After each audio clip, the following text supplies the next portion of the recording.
Bayarang keyboard warriors. Yan daw ang sandata ng Presidential Communications Office ayon kay Sagip Party List Representative Paulo Henry Marcoleta. Nagagamit daw ang mga troll para pabanguhin ang administrasyon sa social media.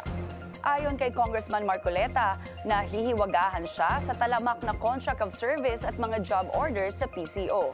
Tanong ng kongresista kung ano ang ginagawa ng mga empleyado sa Presidential Communications Office.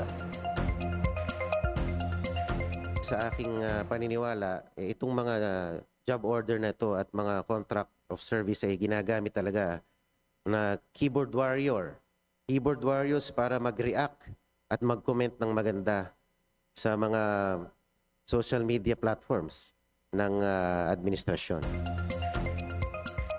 Hindi lang yan ang nasilip ni Marcoleta.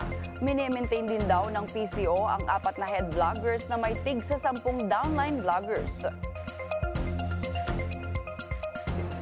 Napag-alaman ko rin, if you can confirm, nagme-maintain po tayo ng 4 na head vloggers who are receiving 75,000 pesos monthly.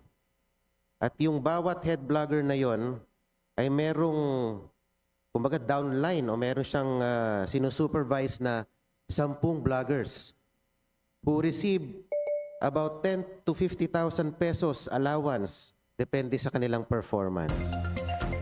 Mariing pinabulaanan naman ito ni Mandaluyong Representative Queenie Gonzales na siyang tumayong sponsor ng PCO sa plenaryo ng Kamara.